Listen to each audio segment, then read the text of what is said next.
The Sunday morning light filtered through unfamiliar floor-to-ceiling windows, casting geometric shadows across marble I didn't recognize. My head throbbed with the dull persistence of too many cocktails and too little sleep, but the Egyptian cotton robe I'd borrowed from Alessandra felt like wearing a cloud. I cinched it tighter around my waist, bare feet silent against heated floors as I followed the scent of fresh espresso toward what I hoped was the kitchen. The events of the previous night replayed in fragments. The club, Alessandra laughing, dragging me to the dance floor despite my protests. The emergency call at 3 a.m. Her mother, Paula, rushed to the hospital with chest pains. The frantic cancellation of my ride home. Alessandra's exhausted voice insisting I crash at her family's penthouse rather than navigate the city alone at that hour. "Just sleep on the couch," she'd said, pressing keys into my palm. "Everyone's at the hospital. You'll have the place to yourself." Everyone. Right. I rounded the corner into a kitchen that belonged in an architectural magazine. All black granite and stainless steel, with a massive island that could seat 8. The espresso machine gleamed like a sculpture, and I'd managed to coax it into producing something drinkable after 5 minutes of button-pressing experimentation. Now I stood at that island, cup warming my hands, watching the city wake up 20 stories below. My restoration studio would be closed today. Sundays were sacred for someone who spent 6 days a week hunched over centuries-old manuscripts with magnifying glasses and delicate brushes. But my mind was already cataloging the week ahead. The 1847 poetry collection with water damage, the Renaissance cookbook whose binding needed complete reconstruction, the medieval illuminated page that... "Who are you?" The voice came from behind me, low and sharp as a blade drawn in darkness. I spun, espresso sloshing over the rim of my cup and burning my thumb. The man standing in the kitchen doorway made the expansive room feel suddenly smaller, like all the air had been sucked toward him and held captive. He was tall, well over 6 feet, with the kind of presence that made you step back without meaning to. Dark hair, slightly disheveled from sleep, fell across a forehead creased with what I recognized as controlled fury. He wore black sleep pants and nothing else, revealing a torso that suggested either religious dedication to a gym or a profession that required physical readiness. But it was his eyes that pinned me in place, dark, almost black, assessing me with the cold calculation of someone deciding if I was threat or nuisance. I'd never met him. 4 years of friendship with Alessandra, and I'd successfully avoided every family gathering, every holiday dinner, every casual mention of "you should come by the house." Because I knew who lived here. Everyone in the city knew the Romano name, even if they pretended not to. "I asked you a question." He moved further into the kitchen, each step deliberate. Not rushing, but advancing with the certainty of someone who'd never been denied an answer in his life.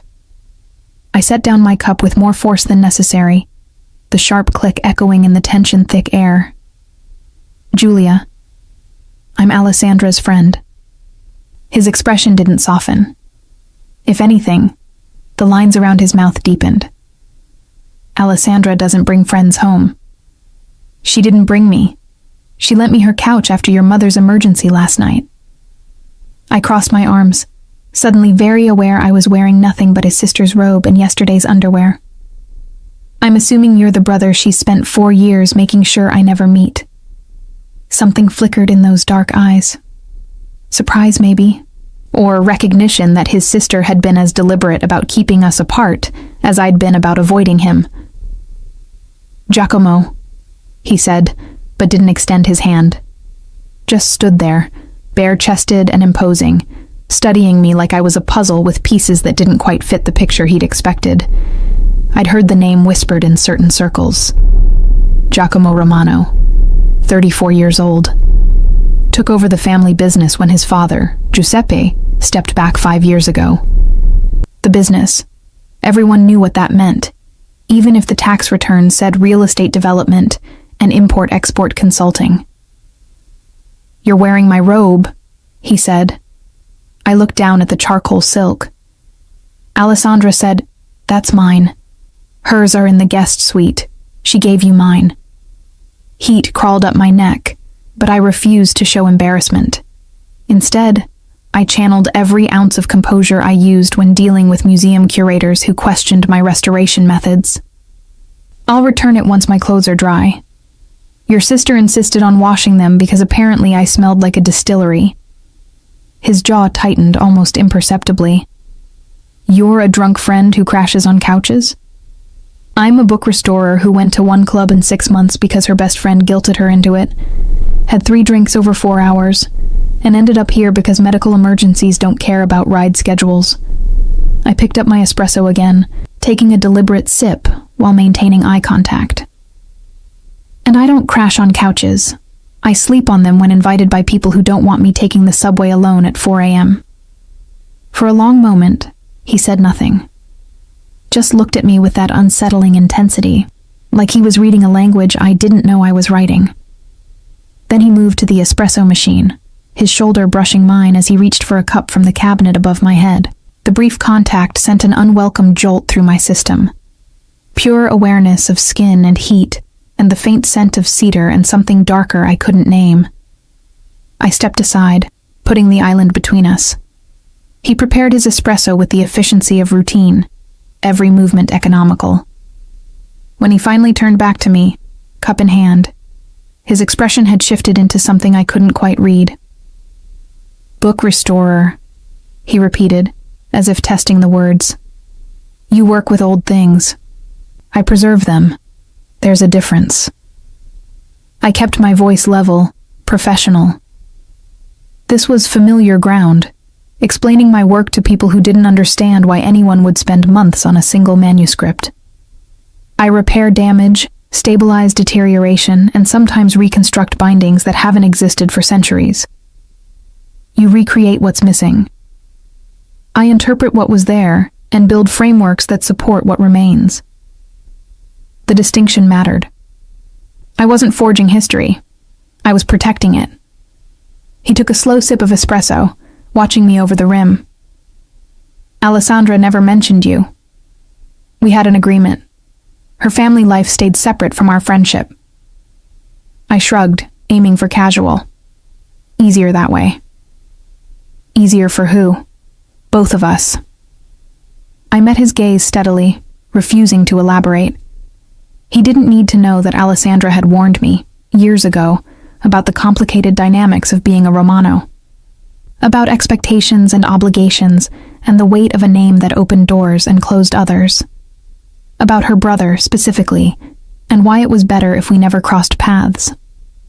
Giacomo set down his cup with the same deliberate care I'd observed in every movement so far. How long have you known my sister? 4 years. We met at a gallery opening. She was there for the art. I was there because they were exhibiting a restored medieval book of hours I'd worked on. 4 years. He said it like he was calculating something, running numbers that didn't add up to his satisfaction. And this is the first time you've been here. I don't make a habit of visiting friends' homes uninvited. But you're comfortable enough to help yourself to my kitchen, to my coffee, to my robe. I felt my temper stir, that part of me that emerged only when someone pushed too deliberately. Your sister offered all 3. If you have a problem with her hospitality, take it up with her. His lips curved into something that wasn't quite a smile. You have a sharp tongue for someone standing in a stranger's kitchen wearing his clothes. You have a lot of questions for someone whose sister's friend I'm supposed to be. Supposed to be, he repeated, latching onto the phrase. Interesting choice of words. I realized my mistake immediately. I am her friend. You meant you're not sure if I believe you. He moved around the island, closing the distance I'd carefully maintained. Not threatening, but deliberate. You meant you're aware that strange women don't typically appear in my home without my knowledge. My pulse kicked up, but I held my ground. Then you should improve your security. I walked right in with a key. Alessandra's key, which she gave you, during an emergency, when everyone was at the hospital. He stopped a few feet away, close enough that I had to tilt my head back to maintain eye contact. Convenient timing. You think I orchestrated your mother's health scare? Disbelief colored my voice. That's paranoid even for... I stopped myself, but not quickly enough. Even for what? His tone dropped lower, dangerous. Finish that thought. I should have backed down. Should have apologized, explained. Smoothed over the insult I'd nearly voiced. But something about him, about the way he looked at me like I was either lying or irrelevant, brought out a recklessness I usually kept buried under layers of professional caution and careful politeness. Even for someone with your reputation, I said quietly. I've heard the stories, Giacomo. Everyone has. But I'm not part of whatever world you inhabit. I'm a restorer who works in a studio barely larger than this kitchen, who spends her days with glue and century-old paper. I'm not a threat. I'm not even interesting enough to be suspicious of.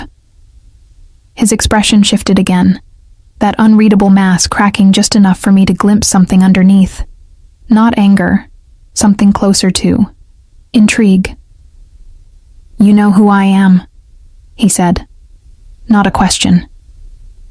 I know what people say. I don't know if it's true, and I don't want to know. I picked up my cup, needing something to do with my hands. I'm here by accident. I'll be gone as soon as my clothes are dry, and Alessandra confirms her mother is stable. Then you can forget you ever saw me. I don't forget faces. The way he said it made my skin prickle. Not a threat, a statement of fact, delivered with the casual certainty of someone who'd trained himself to catalog and remember every detail. Before I could respond, my phone buzzed on the counter. Alessandra's name lit up the screen. I grabbed it, grateful for the interruption. Hey, how's your mom? False alarm, thank God. Panic attack, not cardiac. They're keeping her for observation, but she's okay. Alessandra's voice carried the exhausted relief of someone who'd spent hours in a hospital waiting room. I'm so sorry I abandoned you there. Did you sleep okay? I looked at Giacomo, who was watching me with that same unsettling focus. The couch was fine. Good. Listen, we're going to be here a few more hours. Can you stay put? I'll bring breakfast when I get back, and we can... Actually, I should probably head home. I have work to prep for tomorrow. Julia? Alessandra's tone shifted into something more serious. Did something happen? You sound weird. Nothing happened, I paused, choosing words carefully with her brother standing 3 feet away. I met Giacomo. Silence on the other end. Then, quietly, oh. Yeah. Is he being an ass? Put him on. I'll tell him to. It's fine. We're fine. Just having coffee. I forced brightness into my voice. But I really should get going soon. Your clothes won't be dry for another hour at least. I put them through a second cycle because they really did smell like a bar floor. She hesitated. Look, Giacomo's bark is worse than his bite. Usually, just stay out of his way, and he'll leave you alone. I glanced at the man in question, who had moved to lean against the counter, arms crossed over his bare chest, clearly not planning to leave me alone anytime soon. Sure, I lied. I'll see you when you get back. I ended the call before she could press further. Giacomo raised an eyebrow. Lying to my sister? Omitting details? There's a difference. You seem to make a lot of distinctions. Precision matters in my work. In mine, too. He straightened, rolling his shoulders in a way that emphasized the breadth of them. Alessandra said I should leave you alone. That would be ideal. But I don't take orders from my little sister. He picked up his espresso cup, drained the last of it, and set it in the sink with careful deliberation. And I'm curious about the woman who's been her closest friend for 4 years without ever setting foot in this house. Some of us value privacy. Some of us have reasons for staying invisible. He turned back to face me fully. Which is it for you, Julia? The way he said my name, rolling the syllables with precision, tasting each one, made something in my chest tighten. I'd heard my name 1,000 times, but never quite like that. Never with that particular weight. I set down my empty cup, my restoration instincts kicking in. When faced with something fragile or dangerous, the best approach was careful handling and strategic retreat. "I'm going to check on my clothes," I said, moving toward the doorway. He didn't stop me, but his voice followed me out. "The laundry room is down the hall, third door on the left." I paused, glancing back. "How did you know I didn't know where it was?" His smile was slight, knowing. "Because if you knew this house well enough to find the laundry room, you'd know better than to use my espresso machine." I walked away before he could see my reaction, my heart beating faster than it should from a simple conversation in a kitchen. Behind me, I heard him move, heard water running as he rinsed his cup. Normal. Domestic sounds that felt surreal coming from a man whose reputation suggested he was anything but ordinary. I found the laundry room exactly where he'd said, the machines humming with their final cycle. Through the small window, I could see the city stretching out in morning light, steel and glass and millions of people who had no idea what it felt like to stand in Giacomo Romano's kitchen wearing his robe, feeling like prey that had accidentally wandered into a predator's territory. The machine beeped. I transferred my clothes to the dryer, started the cycle, and leaned against the warm metal, closing my eyes. 45 minutes. That's how long until I could dress, leave and return to my carefully constructed life, where dangerous men were confined to history books, and the only tension I managed was in leather bindings and paper fibers. 45 minutes, and then I'd never have to see him again. When I opened my eyes, he was standing in the doorway. "You're persistent," I said, aiming for annoyed but landing somewhere closer to breathless. "You're still here." He leaned against the doorframe, and I noticed details I'd missed before. A faint scar along his jaw, calluses on his hands that didn't match the luxury of his home, the way he held himself, not relaxed, never relaxed, but coiled, ready. "My clothes are drying." "I can see that." His gaze dropped briefly to the spinning dryer, then back to me. "You're uncomfortable. I'm in a stranger's laundry room wearing his robe. It's not exactly my comfort zone. But you're not afraid." I considered lying, decided against it. Should I be? He was quiet for a moment, that calculating look returning. "Most people are. Of me. Of this house. Of what they think they know." "I'm not most people." "No," he agreed.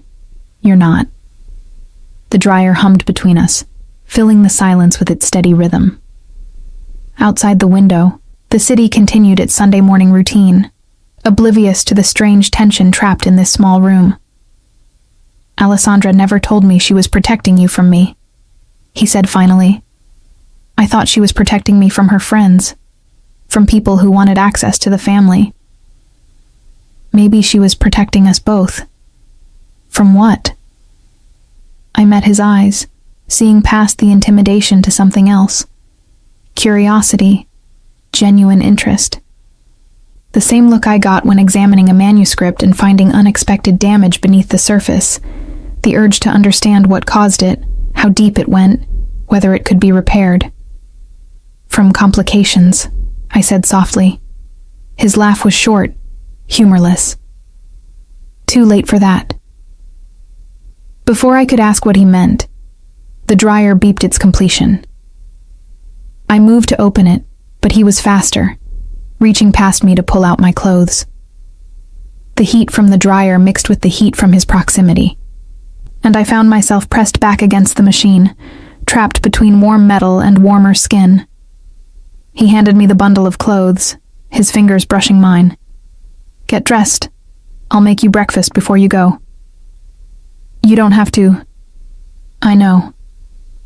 He stepped back, giving me space. "But Alessandra would never forgive me if I let her friend leave hungry. And despite what you might think, I'm not entirely uncivilized. Then he was gone, leaving me alone with my warm clothes and the lingering scent of cedar.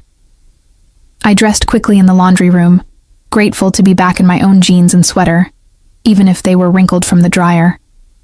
The robe I folded carefully, running my fingers over the silk before setting it aside. When I returned to the kitchen, Giacomo had dressed, black jeans and a white Henley that somehow made him look more dangerous than the bare chest had. He was at the stove, doing something with eggs and vegetables that smelled impossible to resist. "Sit," he said without turning around. I sat at the island, watching him work. His movements were efficient, practiced. Not the cooking of someone who hired chefs, but of someone who'd learned by necessity. "You cook," I observed. Surprising? Unexpected. He glanced over his shoulder. I'm full of surprises. The omelet he slid in front of me 5 minutes later was perfect. Fluffy, golden, filled with herbs I couldn't name, but tasted like something between memory and promise. I ate in silence, aware of him watching me between sips of fresh espresso. When I finished, I pushed the plate away and met his gaze. "Thank you. For breakfast. For not throwing me out." "Why would I throw you out?" "Because I'm wearing your clothes, drinking your coffee, and apparently disrupting your Sunday morning routine." "You assume I have a routine." "Everyone has a routine. Mine is coffee, studio, 12 hours of meticulous work, home, sleep, repeat." I stood, collecting my plate. "What's yours?" He took the plate from my hands, his fingers lingering against mine a moment too long. "That depends on the day. Today's Sunday." Today, my routine apparently includes interrogating my sister's friend in my kitchen. He rinsed the plate, set it in the dishwasher. I haven't decided yet if that's an inconvenience or an opportunity. Opportunity for what? He turned to face me fully, and in the morning light streaming through those massive windows, I saw him clearly for the first time. Not just the intimidating presence or the dangerous reputation, but the man underneath. Tired, watchful, alone in a penthouse built for a family. "To understand why Alessandra kept you hidden," he said quietly, "and whether she was right to do it." Before I could respond, the front door opened. Alessandra's voice called out, "Julia, I'm back. Did my brother terrorize you? Or can I still claim he's human?" I looked at Giacomo, found him already looking at me with an expression I couldn't name. "We'll see," I murmured, then walked past him toward my friend's voice, feeling his eyes on me the entire way. 3 weeks passed before I saw him again. 3 weeks where I convinced myself the encounter had been a fluke, an accident of timing that would never repeat. I returned to my studio in the historic district, to the familiar smell of leather and aged paper, to the rhythm of careful work that required patience, measured in millimeters and hours, measured in breaths held while applying adhesive to surfaces that could disintegrate under the wrong pressure. Alessandra and I fell back into our usual pattern: coffee dates at our regular cafe, weekend gallery visits, long phone calls where she vented about family expectations, and I listened without pressing for details. She never mentioned that Sunday morning, and neither did I. Some things were easier left in the category of things that happened once and need never be discussed. But on a Thursday afternoon, as autumn rain streaked my studio windows, and I worked under the bright LED lamps that mimicked natural light, my phone buzzed with a text from an unknown number. "I need your professional expertise. Name your rate." G. I stared at the message for a full minute before responding. "How did you get this number?" "Alessandra's phone while she was in the bathroom." "How much do you charge for consultations?" The audacity should have annoyed me. Instead, I found myself almost smiling at the image of Giacomo Romano stealing his sister's phone like a teenager. $200 for consultations. $300 if you want me to actually touch anything. What kind of item? Old book.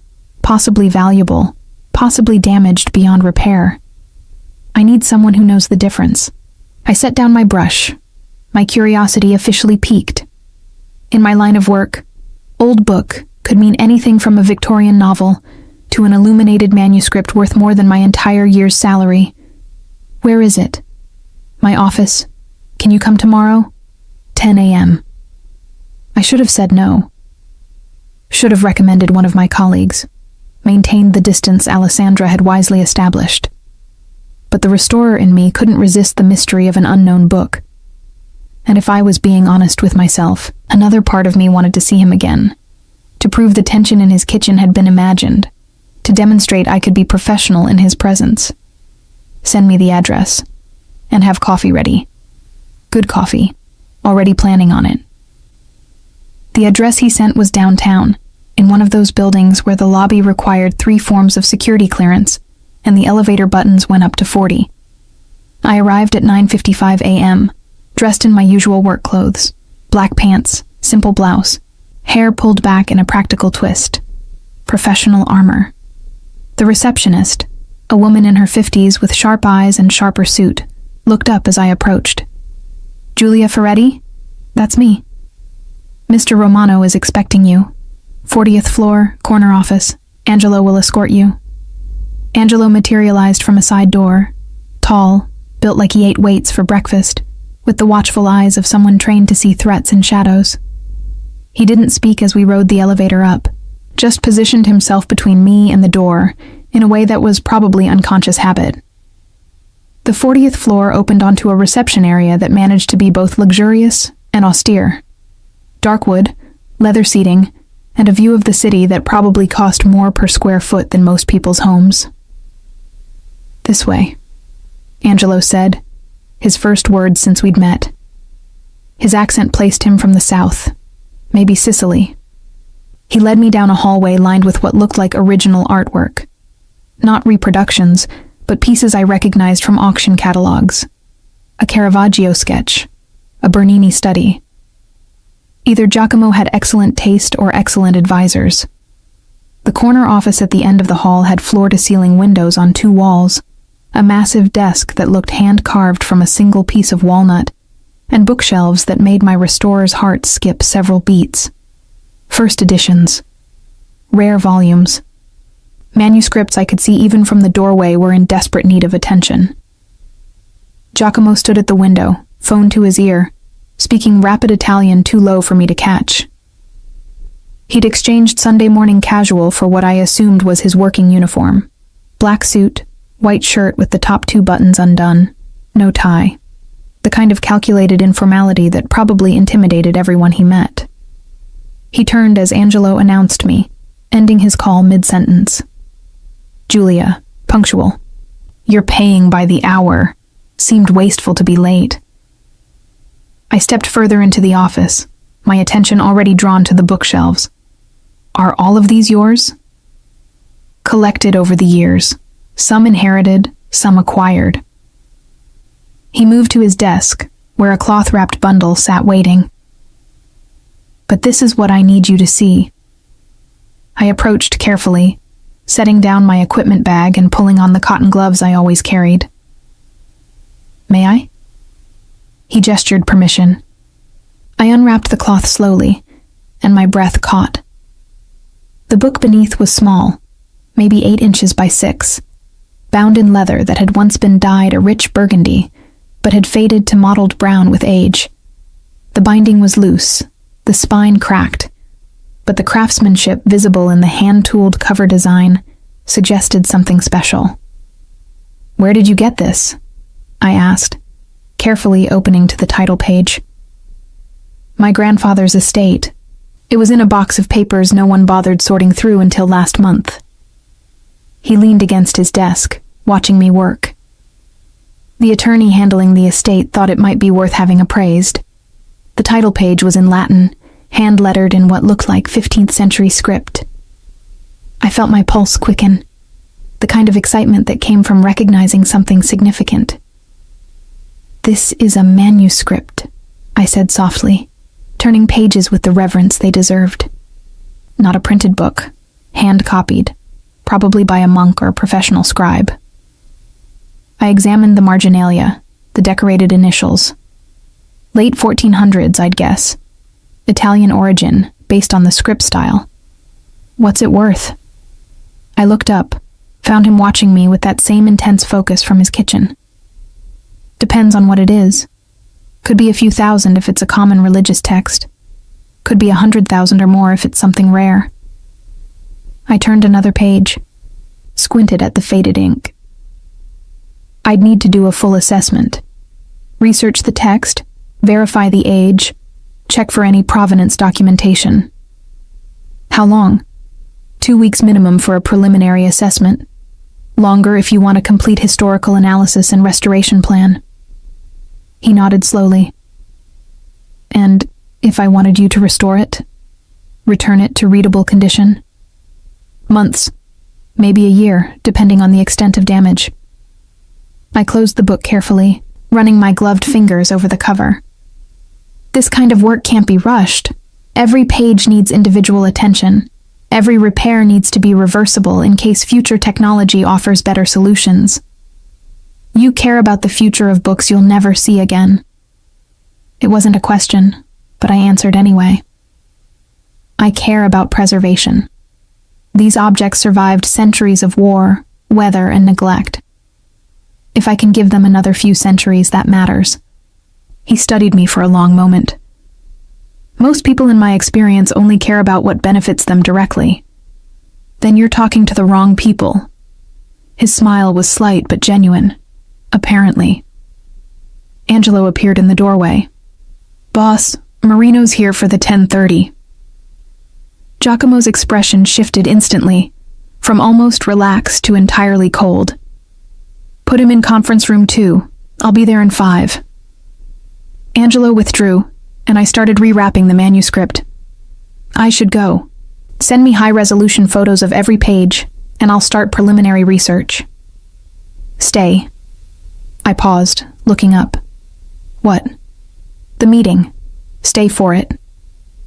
He moved to a cabinet, poured 2 glasses of water from a crystal decanter. I might need your professional opinion on something. I'm a book restorer, not a business consultant. Marino collects rare books, claims to be an expert. I'd like someone who actually knows what they're talking about in the room. I should have refused. Should have recognized this for what it probably was. Some power play in a world I didn't understand and didn't want to. But curiosity won again. Fine, but my rate applies for the full time I'm here. Wouldn't expect otherwise. The conference room 2 doors down was all glass and steel, with a table that could seat 20. Currently it seated 1, a man in his mid-50s, silver hair, expensive suit, and the kind of smile that made my instincts scream warning. Fabiano, Giacomo said, his tone cordial but empty of warmth. Thank you for coming. Giacomo. Marino stood, extending his hand. They shook with the careful choreography of people who trusted each other about as far as they could throw pianos. I wasn't aware we'd have company. Julia Ferretti. She's consulting on some items from my grandfather's estate. Giacomo gestured for me to sit, took the chair at the head of the table. I thought her expertise might be relevant to our discussion. Marino's eyes assessed me with the quick calculation of someone used to identifying leverage. A pleasure. You're an appraiser? Restorer, I corrected. I work with manuscripts and rare books. Fascinating field. His smile widened. I'm something of a collector myself. Perhaps you've heard of my library? I had. Anyone in the rare book world had heard of Fabiano Marino's collection. Extensive, expensive, and rumored to include several items of questionable provenance. Your reputation precedes you, I said neutrally. Giacomo's mouth twitched, almost amusement at my diplomatic non-answer. The meeting that followed was a masterclass in veiled threats and careful negotiation. Marino wanted something. Property rights to a warehouse district near the docks. Giacomo had those rights and no apparent intention of selling. They danced around the issue for 20 minutes, each making offers that weren't really offers, suggesting compromises that weren't really compromises. I sat quietly, watching the performance. This was a different side of Giacomo, not the man who'd made me breakfast, but the one who controlled territories and commanded fear. His voice never rose, his expression never shifted, but authority radiated from him like heat from stone. Then Marino played what he clearly thought was his trump card. "I have something you might be interested in." He pulled out his phone, scrolled through photos, turned the screen toward Giacomo. A first edition Dante's Inferno, 1472. Authenticated. I'd be willing to trade it for the warehouse rights. Giacomo glanced at the photo, then at me. "Julia?" I leaned forward, examining the image on screen. The book looked right. Correct binding style, appropriate aging, the kind of piece that would make any collector salivate. But something was off. "May I?" I gestured for the phone. Marino handed it over, confidence written across his face. I zoomed in on the title page, examined the typography, the spacing, checked the image of the colophon, the printer's mark at the end. Then I handed the phone back. "It's a fake." Silence dropped like a stone. Marino's smile froze. "Excuse me?" "The typeface is wrong for Nicholas Laurenti's print shop. He used a specific font design that's documented in multiple surviving examples from that period. This is close, but not exact." I kept my voice professional, factual. "Also, the paper shows aging consistent with perhaps 200 years, not 500. Someone did an excellent job artificially distressing it. But the fiber composition is wrong for 15th century Italian paper mills." Marino's face had gone carefully blank. "You're mistaken." "I'm not." I pulled out my phone, found reference images from legitimate 1472 Dante editions.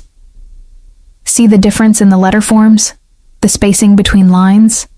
Whoever forged this was skilled, but they used modern references instead of studying actual period examples." Giacomo's expression hadn't changed, but something in his eyes had sharpened. "Fabiano, you tried to trade me a counterfeit. The authentication documents can be forged as easily as the book." Giacomo stood slowly, buttoning his suit jacket. "This meeting is over. Giacomo, there's been a misunderstanding. The only misunderstanding is that you thought I wouldn't verify your claims." His voice dropped lower, colder. "The warehouse stays mine, and you'll leave now, before I decide this insult requires a more direct response." Marino left, his earlier confidence shattered into careful retreat. After the door closed, Giacomo turned to me. "How certain are you?" "Completely. I'd stake my professional reputation on it." I met his gaze steadily. "That book is worth maybe 5,000 as a curiosity, not the 500,000 a genuine first edition would command." He nodded once, then smiled. The first genuine smile I'd seen from him. "You just saved me from a very expensive mistake. That's what you pay me for." "No." He moved closer, and I caught that cedar scent again.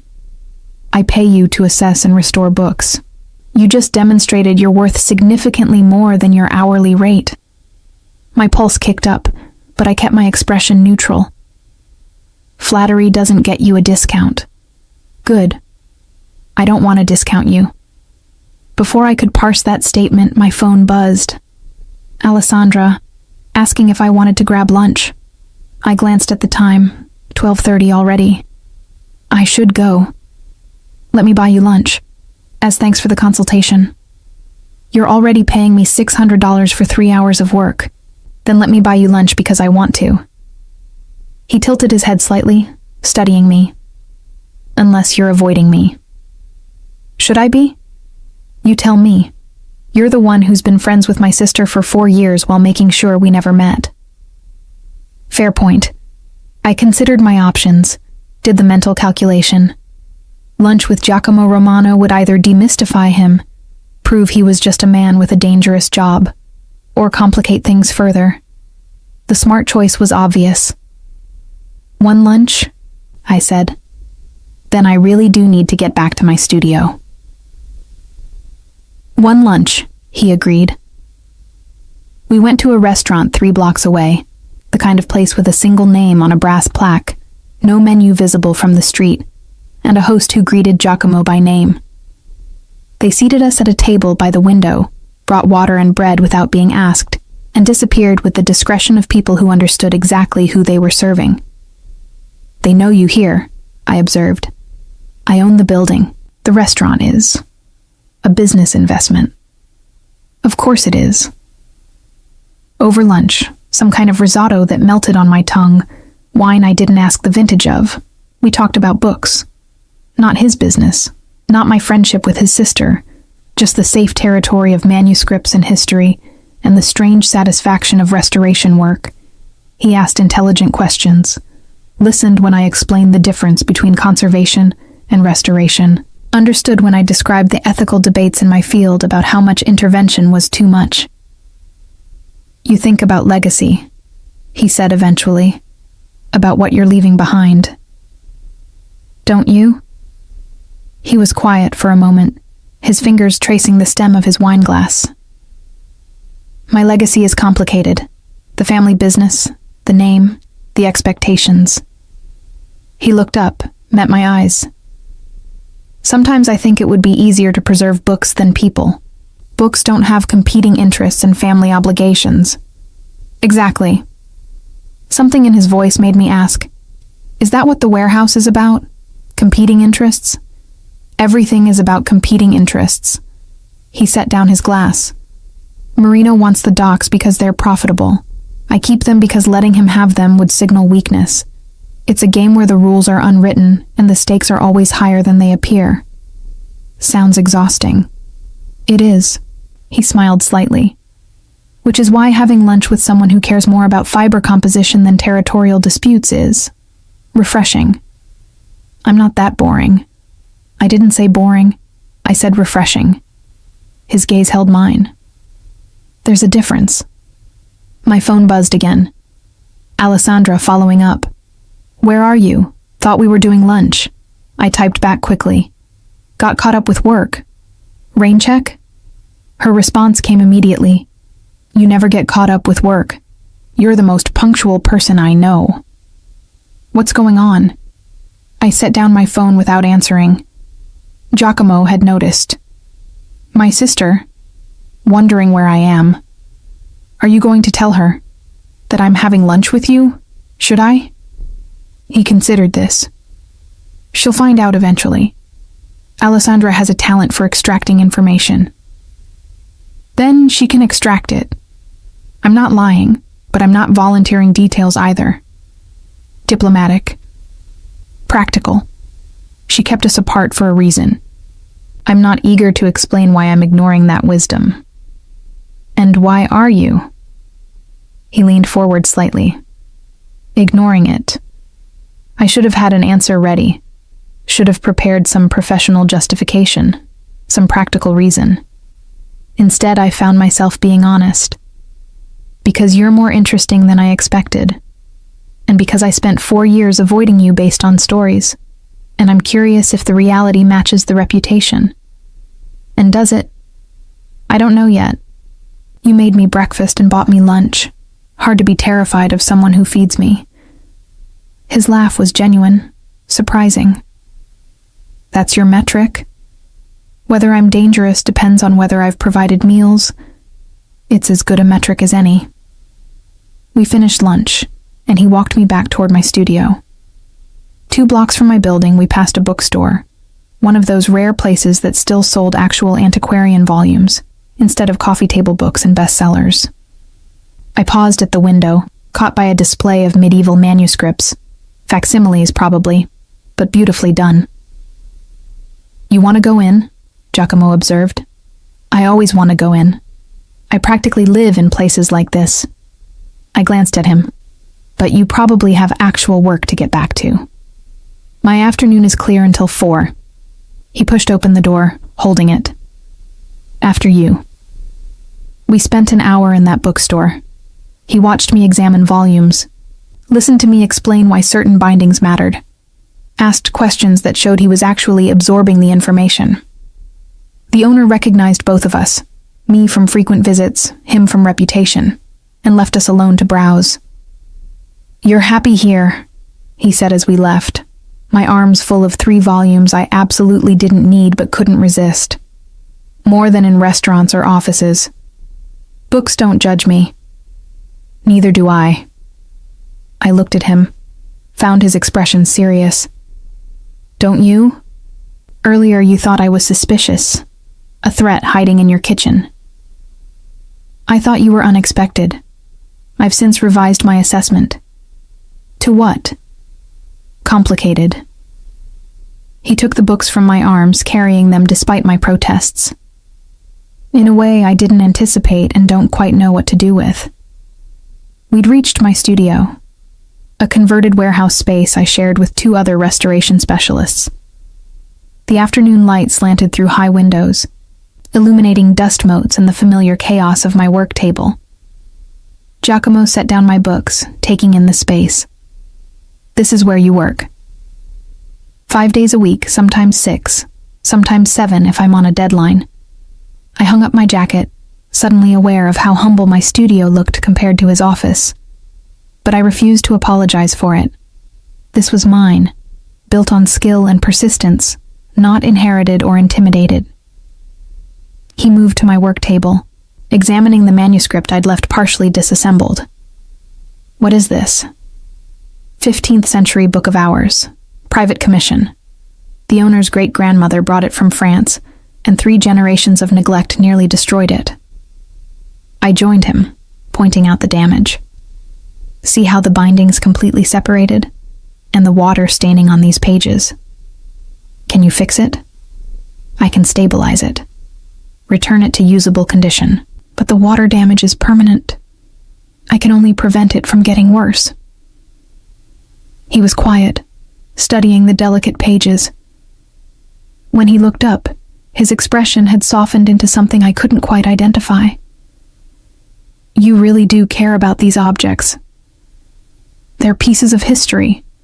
Someone took the time to create this, to write out prayers by hand, to decorate margins, to bind it in leather they probably cured themselves. That matters. Even though it's broken, especially because it's broken, nothing worth preserving stays perfect." The words hung between us, loaded with meanings I hadn't intended but couldn't take back. Giacomo checked his watch, and I saw the shift back into businessman. "I should go. I have that 4 o'clock." "Of course." I walked him to the door. "Thank you for lunch. Thank you for saving me from Marino's fake Dante." At the threshold he paused. "Julia?" "Yes?" "I'm going to see you again. Not for work. Not because of Alessandra. Because I want to." My heart kicked against my ribs. That's probably not a good idea. Probably not. He smiled, dangerous and honest. But I stopped caring about good ideas when you walked into my kitchen wearing my robe. Then he left, and I stood in my studio doorway, watching him disappear down the street with his security trailing at a discreet distance. My phone buzzed. Alessandra. Persistent. "Seriously, where did you disappear to? You're being weird." I stared at the message, then at the 3 books Giacomo had carried for me, now stacked on my table beside the manuscript I was restoring. "Complicated," he'd said. He had no idea. The manuscript from Giacomo's grandfather turned out to be something extraordinary. I'd spent 2 weeks researching, cross-referencing, consulting with colleagues across Europe. The Latin text was a previously unknown medical treatise from 1489, written by a physician whose other works had been lost to time. If authenticated, and I was 90% certain of the attribution, it would be worth somewhere in the range of 200,000 euros. I drafted my preliminary report, included photographs and analysis, and sent it to his email on a Wednesday afternoon. Within an hour, my phone rang. "You're sure about this?" His voice carried excitement barely restrained. "Unknown treatise? Museum-worthy? Assuming the carbon dating confirms the age, yes. This is significant, Giacomo. Not just valuable, historically important. When can you start restoration? I'd been preparing for this question. I can't. Not right now. Silence. Then carefully. Why not? I'm booked through next spring with other projects. Some of them are institutional commissions I can't defer. The earliest I could start on your manuscript is May. That's 7 months away. I know, I'm sorry. I can recommend other restorers who specialize in this period. No. Flat. Final. If you can't do it now, I'll wait. But I want you. Something about the way he said it made heat crawl up my neck. 7 months is a long time. Then I'll have 7 months to convince you to move my project up the schedule. Giacomo, have dinner with me. Tonight. The sudden shift caught me off guard. What? Dinner. To celebrate finding out my grandfather's forgotten book is worth a fortune. His tone had changed. Less business and more something else. Unless you're busy. I looked at my work table, at the book of hours that needed another 3 hours of attention tonight if I wanted to meet Friday's deadline. I have work. You always have work. One dinner won't destroy your schedule. He was right, which annoyed me. Fine, but somewhere casual. I'm not dressing up on a Wednesday. Deal? I'll pick you up at 7. He hung up before I could argue the logistics. At 6:45, I was still in my studio, cursing my inability to say no while trying to make my work clothes look intentional rather than haphazard.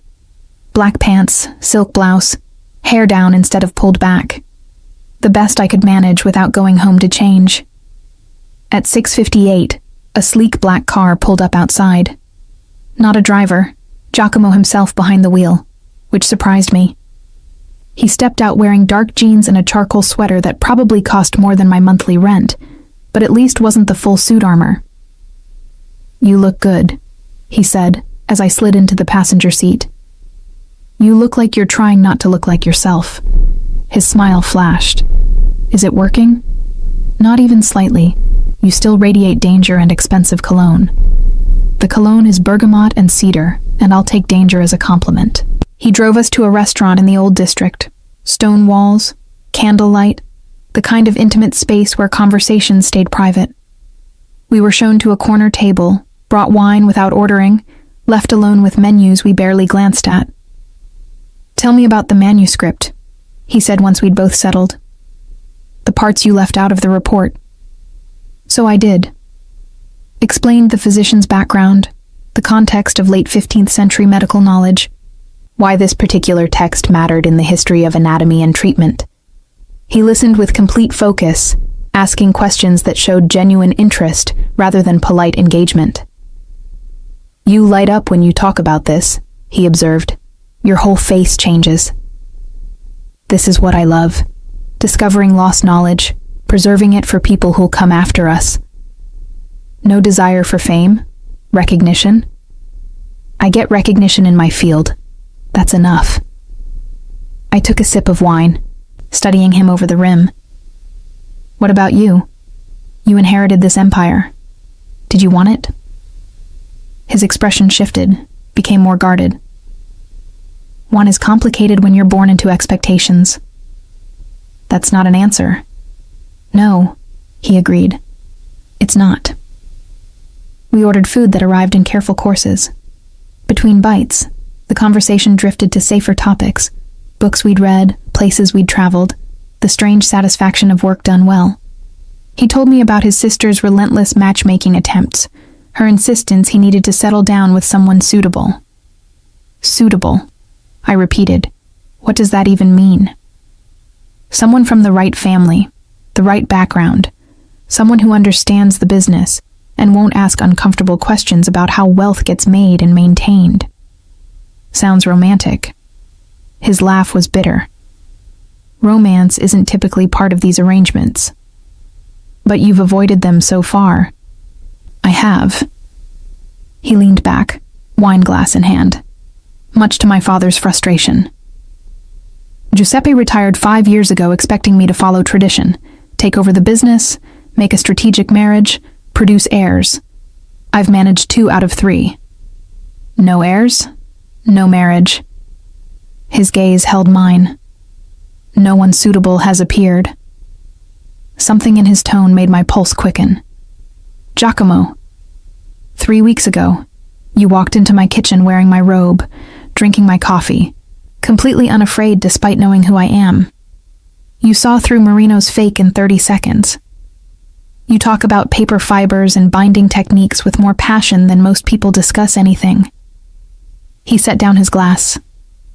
You're the most unsuitable woman I've ever met, and I can't stop thinking about you. I should have expected this, should have seen it building through lunches and bookstore visits, and the way he looked at me when he thought I wasn't paying attention. But hearing it stated so baldly still stole my breath. I'm your sister's best friend. I'm aware. We're from completely different worlds. Also aware. This is a terrible idea. The worst. He reached across the table, his fingers finding mine. Tell me you haven't thought about it. About us. I couldn't. Because I had thought about it, in those unguarded moments between sleep and waking, in the middle of restoration work when my mind wandered, in every conversation where his intensity made me feel seen in ways I'd never experienced. But wanting something didn't make it wise. I don't fit into your life, Giacomo. I work in a converted warehouse. I drink cheap wine and eat last night's pasta for lunch. I can't walk into galas and charity events and act like I belong in rooms full of people who measure worth in bloodlines and bank accounts. I'm not asking you to fit into anything. I'm asking if you feel what I feel when we're together. The rest, he gestured vaguely, is logistics. Logistics built on family obligations and business connections, in a world where people like Marino try to cheat you with fake manuscripts. I pulled my hand back. I've watched Alessandra navigate that pressure her whole life. I know what it costs. Then let me be clear about what I'm proposing. His voice dropped lower, more intense. Not marriage, not some strategic arrangement. Just time. Us. Seeing where this goes without the weight of expectations. Your family is my problem, not yours. He leaned forward. Julia, I've spent 15 years making calculated decisions, weighing consequences, choosing duty over desire. For once, I want to choose something because I want it. Because you make me remember there's more to life than territory and tradition. The raw honesty in his voice cracked something in my carefully maintained walls. And when it gets complicated, when your world collides with mine, then we deal with it together. I wanted to believe him, wanted to ignore every warning sign and lean into the gravitational pull he seemed to exert on my common sense. I need to think, I said finally. This isn't a decision I can make over dinner. Fair enough. He signaled for the check. Take your time. But Julia, I'm patient when something matters. And you matter. He drove me back to my studio, walked me to the door despite my protests that it wasn't necessary. Under the streetlight, he looked younger somehow, less the intimidating businessman, and more just a man hoping for an answer he wanted. I mean it, he said. No pressure. Think about what you want, not what you think you should want. Then he left, and I climbed to my studio, my mind spinning through implications and possibilities, and the memory of his hand covering mine. I called Alessandra before I could talk myself out of it. Hey, she answered, sounding distracted. What's up? I need to tell you something, and you're going to be angry. Her attention sharpened. What did you do? I've been seeing your brother, not seeing exactly, but spending time with. He hired me to assess a manuscript, and then we had lunch, and then dinner tonight. And, wait, what? Her voice rose. Giacomo? My brother Giacomo? How many brothers do you have? One is more than enough. I heard her moving, a door closing. Are you serious right now? When? How? Why didn't you tell me? It just happened. Started happening. After that Sunday, I stayed over. I paced my studio, phone pressed to my ear. He found my number, asked me to look at a book, and it spiraled from there. She was quiet for a long moment. When she spoke again, her voice had gone flat. He asked you out. He did. And you said yes. Eventually. Julia. She sounded tired. Do you have any idea what you're getting into? Some. Maybe, I don't know. I stopped pacing, pressed my forehead against the cool glass of my window. That's why I'm calling.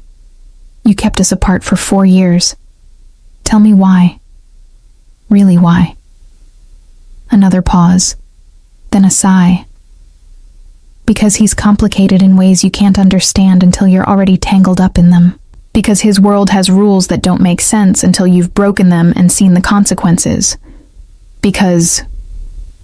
Her voice cracked slightly. Because I love you both, and I don't want to watch what happens when your world collides with his. He said the same thing, about logistics. Logistics? She laughed, but there was no humor in it. Is that what he called it? Julia, my brother's logistics include family expectations dating back generations, business arrangements built on violence and intimidation, and enough complications to sink anyone who gets too close without understanding the weight. He said he wants me anyway, despite all of that. Of course he does. You're brilliant and genuine and everything he's never had in his carefully controlled life. You're exactly the kind of complication he'd choose. Her tone softened. But that doesn't mean it's safe for you. I don't want safe. I want honest. Then here's honesty. Giacomo Romano doesn't do casual. If you say yes to him, you're saying yes to everything that comes with him. And once you're in, getting out is significantly more complicated than walking away. You make it sound like a trap. Not a trap. A choice with consequences. I just want you to make it with your eyes open. We talked for another hour. Alessandra filling in details about her family's business, about the pressure Giacomo had been under since taking over, about the arranged marriage their father had been pushing, about Giacomo's track record with relationships, brief, strategic, carefully contained. He's never brought anyone around the family, she said. Never introduced us to anyone who mattered. If he's serious about you, Julia, it means something. I'm just not sure what yet. After we hung up, I stood at my window for a long time, watching the city lights blur in the distance. The smart choice was clear. Thank Giacomo for the dinner, maintain a professional relationship around the manuscript, and return to my carefully ordered life, where the biggest risk was accidentally damaging a centuries-old page. The other choice, the one that made my heart race and my common sense scream warnings, was to say yes. To see where this strange connection led, consequences be damned. I didn't sleep that night. Instead, I worked on the Book of Hours, my hands moving through familiar motions while my mind raced through scenarios and outcomes. By dawn, I'd made my decision. I texted him at 7 a.m. One condition. When this gets complicated, not if, when, you don't hide me from the complications. I'm in this with eyes open or not at all. His response came within minutes. Deal. Have dinner with me tonight. Somewhere we can actually talk about what this means. Not dinner. Come to my studio at noon. I'll make lunch. If we're doing this, you see my world too. I'll be there. At exactly noon, he knocked on my studio door. I let him in, gestured to the makeshift kitchen area where I'd set up lunch. Nothing fancy, just pasta and salad and bread from the bakery down the street. This is your world, he said, looking around at my workspace with its careful chaos of tools and books and works in progress. This is my world. No pretense, no expensive wine, no strategic seating arrangements. Just work and food and honesty. We ate at my work table, pushed to make room for plates. And between bites, we negotiated. What we wanted, time together, honesty, the freedom to see where this connection led. What we needed, boundaries with Alessandra, discretion around his business, understanding that my work came first just as his did. What we feared, his family's reaction, the inevitable collision of our different worlds, the possibility that wanting something wasn't enough to make it work. I can't promise this will be easy, he said, pushing his empty plate aside. My life comes with complications you haven't seen yet.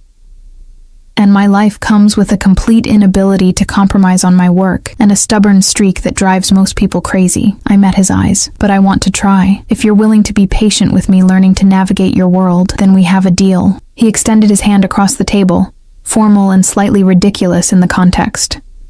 I took it, felt the warm grip that sealed something neither of us fully understood yet.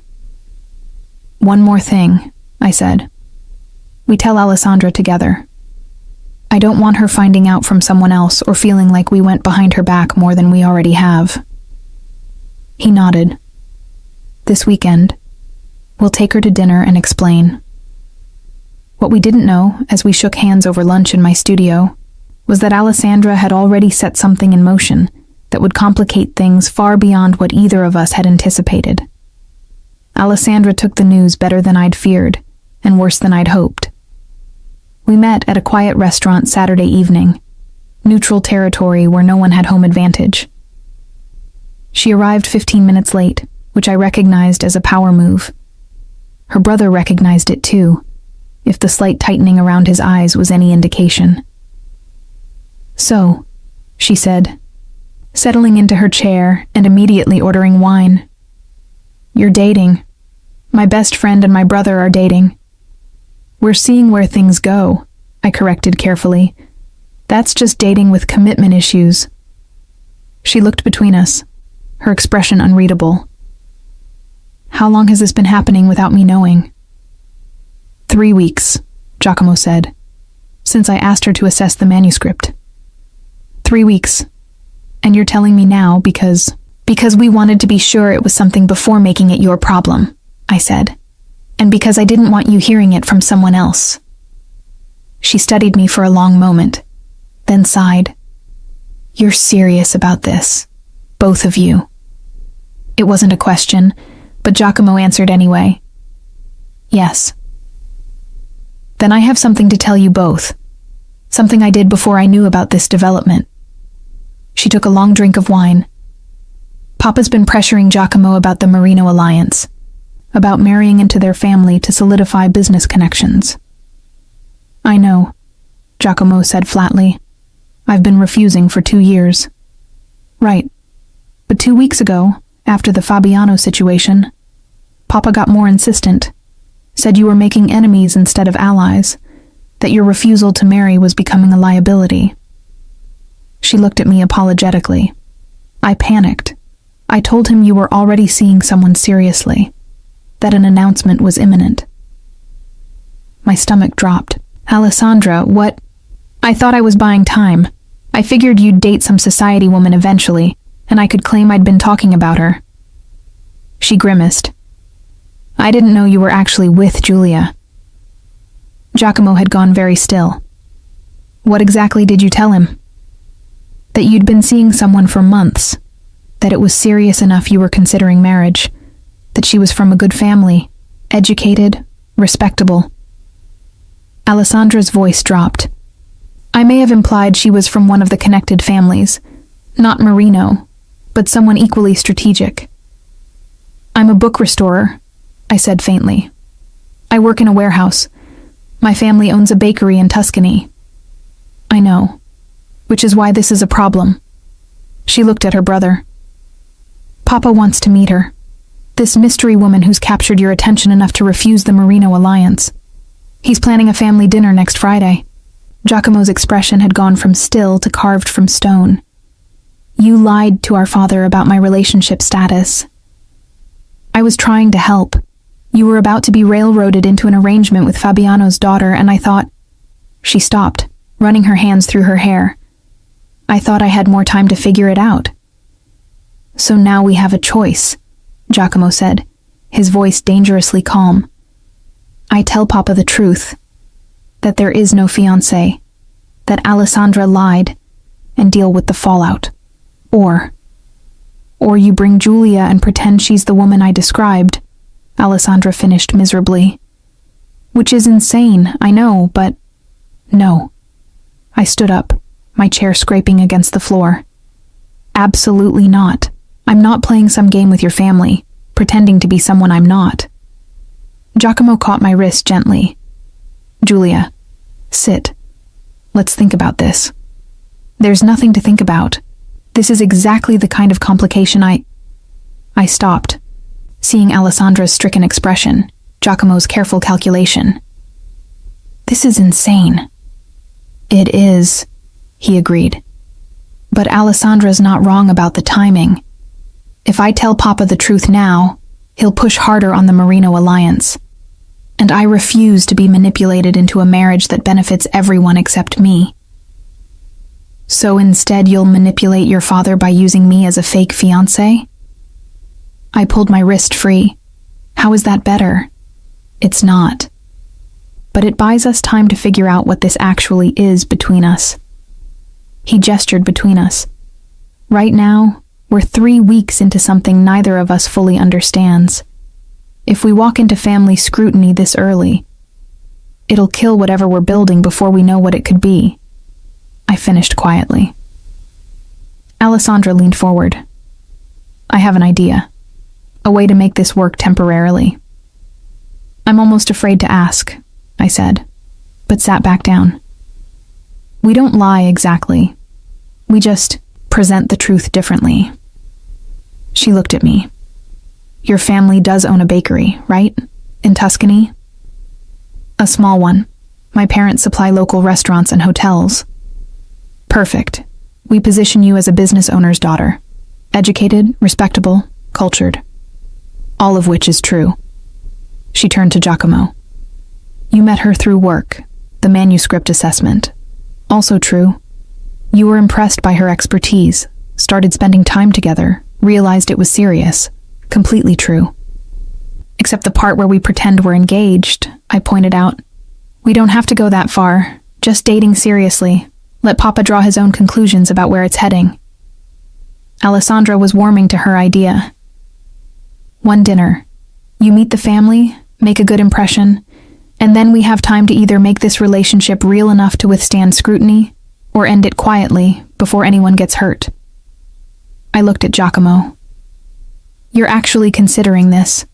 I'm considering whether 6 months of fake relationship is better than 20 years of real misery in a strategic marriage.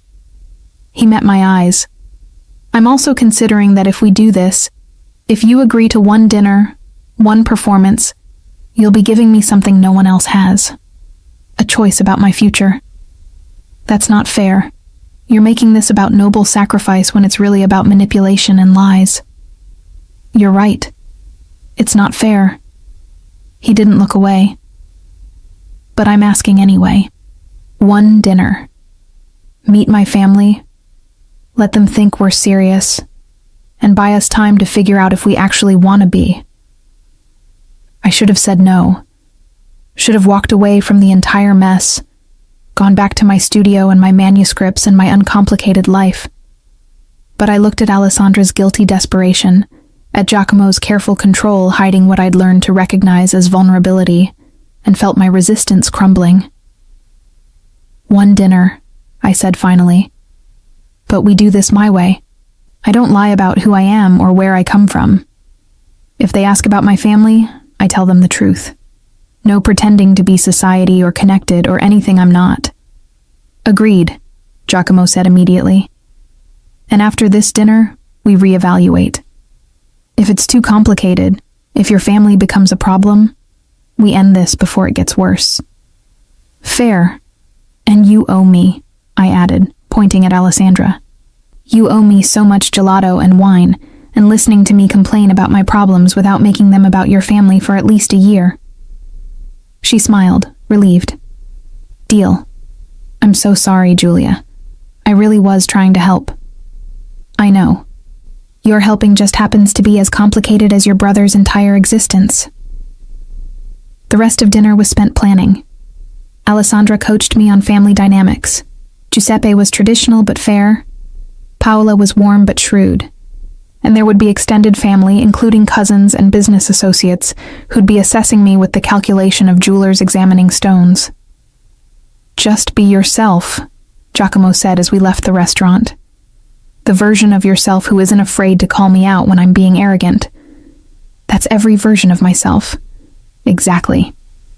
He caught my hand, pulling me back as Alessandra walked ahead toward her car. Thank you for agreeing to this insanity. I'm still not sure why I did. Because under that practical exterior, you're curious about what this could be. And because you're brave enough to walk into complicated situations if the outcome matters. He kissed me then, in the middle of the sidewalk, with his sister pretending not to watch from 20 feet away. It was the first time, surprising and inevitable at once, tasting like wine and poor decisions and the dangerous certainty that I was already in too deep to back out now. When we broke apart, I said, if this dinner goes badly, it won't. But if it does, I'm blaming you and your sister equally. Fair enough. The next 5 days passed in a blur of preparation. Alessandra took me shopping for an appropriate dress, despite my protests that I had perfectly acceptable clothes. We compromised on something simple but elegant, deep blue silk that she claimed walked the line between sophisticated and approachable. Giacomo checked in daily, asking if I was okay, if I needed anything, if I wanted to back out. Each time I considered saying yes, considered ending this before the dinner that would seal us into whatever came next. But each time, I thought about the way he looked at me when I explained restoration techniques, the way he listened like my words mattered, the way he'd held my hand in his office and said I was complicated in ways he didn't know what to do with. So I said no, I wouldn't back out, and prepared myself to walk into the Romano family dinner like I belonged there. Friday evening arrived too quickly. Giacomo picked me up at 6, looking devastating in a dark suit that made his eyes even more intense. You're nervous, he observed as I slid into his car. I'm terrified. There's a difference. You faced down my interrogation in my kitchen wearing nothing but a robe. You exposed Marino's fraud in front of him. You can handle my family. Your family thinks I might marry you someday, slightly higher stakes than manuscript authentication. He reached over, took my hand. If anyone makes you uncomfortable, we leave. No questions, no explanations. We just go. You can't leave your family dinner because someone made me uncomfortable. Watch me. The certainty in his voice steadied something in my chest. The Romano family estate was in the hills outside the city, a sprawling villa that managed to be both fortress and home. Security at the gates recognized Giacomo's car, waved us through without stopping. You grew up here, I said, taking in the manicured grounds. Until I moved to the city penthouse 5 years ago. My parents still live here. Alessandra has an apartment in the guest house. He pulled up to the main entrance. Ready? Not even slightly. Perfect. Me neither. He came around to open my door, offered his hand. I took it, feeling the calluses against my palm, the same hands that commanded empires and made perfect breakfast omelets and held centuries-old manuscripts with reverence. Giuseppe and Paola Romano waited in the entrance hall, him tall and silver-haired with Giacomo's same intensity, her elegant and warm with Alessandra's smile.